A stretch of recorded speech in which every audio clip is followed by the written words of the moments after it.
trying to hide my double chin. um, so I'm driving because I have to go get calibrated for radiation today. Probably going to start radiation next week, but I don't know for sure yet. But I wanted to talk about addiction. So I am a recovering addict. It has been 8 years since I have used my drug of choice without having to, like, so I was addicted to opiates, or I am addicted to opiates, whatever. Sorry, I shouldn't say whatever, I just don't know how to say it.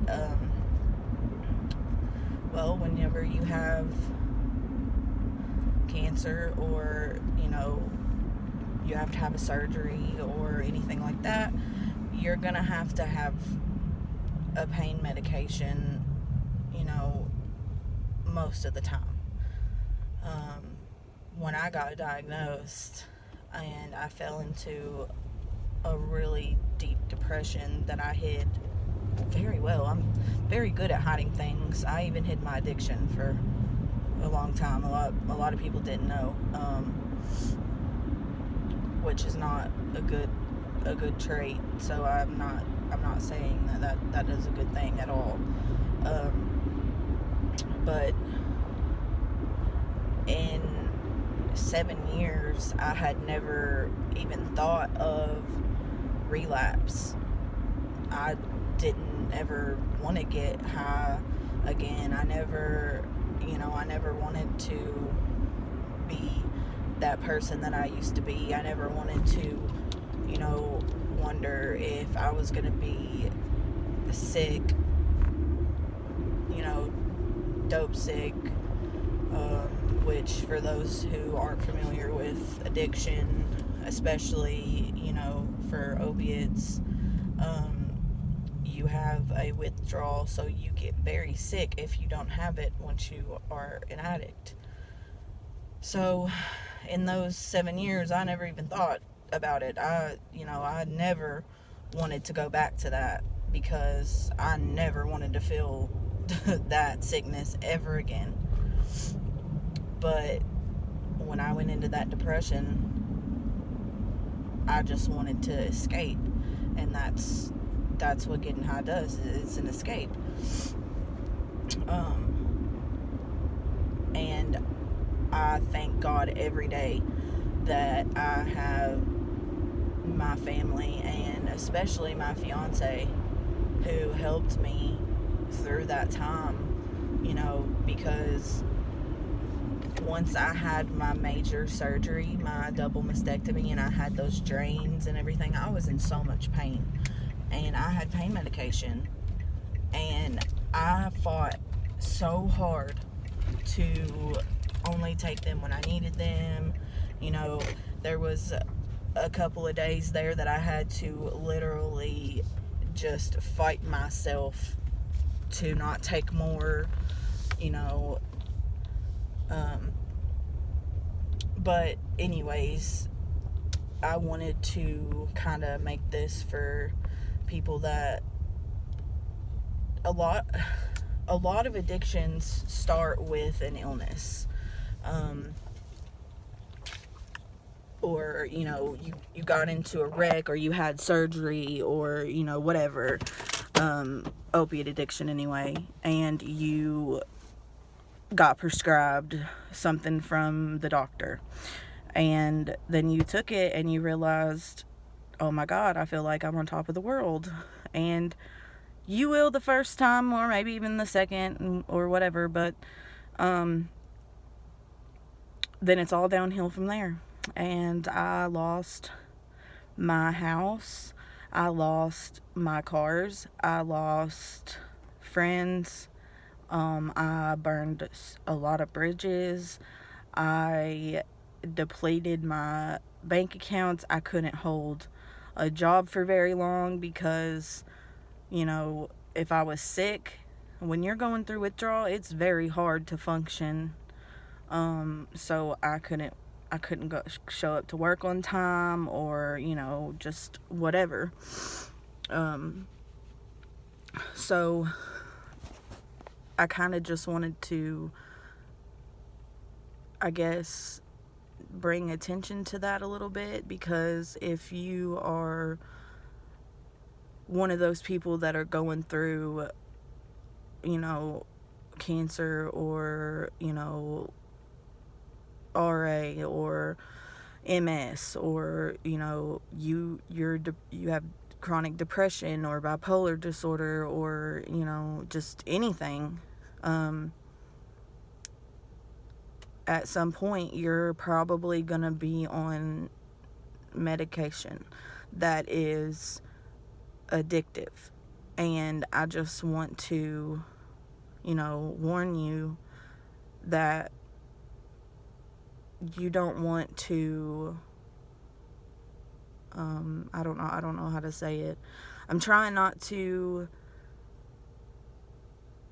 come off like I know everything, or like that I'm being bossy, or I don't know. I really don't. I don't want anyone to go through what I've been through, what I see a lot of friends and family members go through that are still going through active addiction. It's not fun, and I'm sure most of you that are going to see this know someone, whether it be a friend or a family member, that you have watched go through it, or you may not understand it, but that that they're an addict, and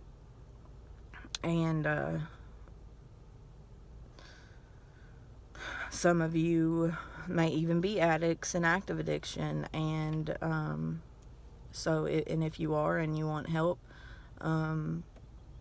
reach out. I'll do anything I can to help you.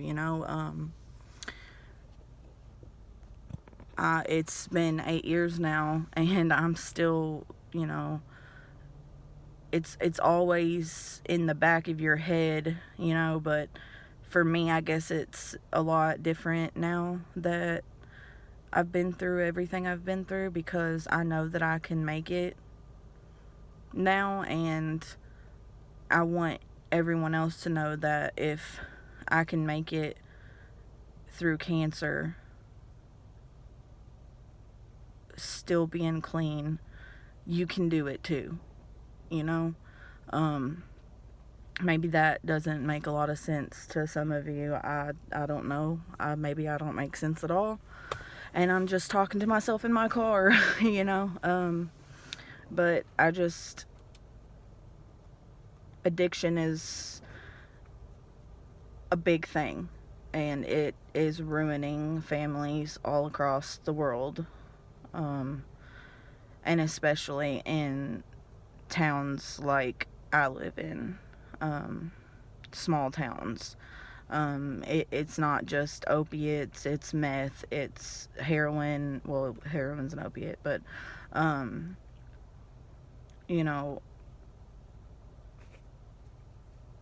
Xanax, which is a benzo,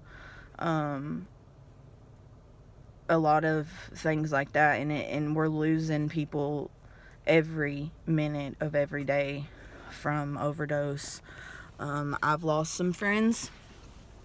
I've lost some friends to overdose, and I've lost some friends to suicide because they didn't think that they could ever stay clean. And I just felt like I needed to give somebody that's watching this some hope, whether it be for your kids or your best friend or yourself. It's recovery is possible. We can and we do recover. And, you know,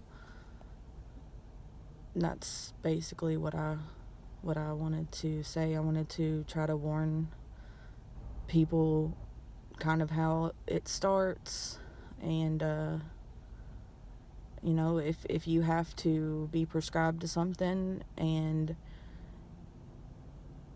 you are hurting a little more and you think, well, I'll just take 2 instead of 1, or whatever.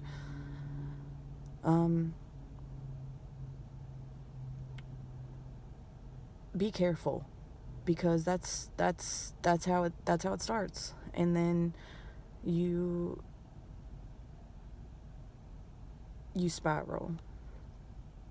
I'm not anybody special, and I'm not qualified to, I guess,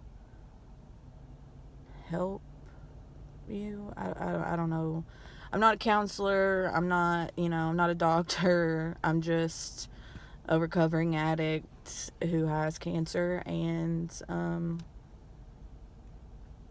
I just want to help people. So this is what I felt like I needed to talk about today. And so if you, like I said, if you need to talk, maybe you're the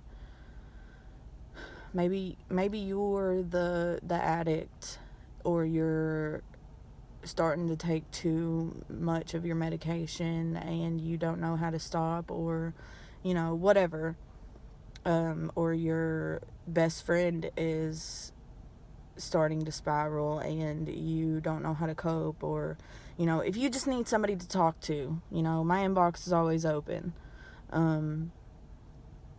Like I said, I'm not qualified to God, I say a lot. I'm not qualified to help anyone,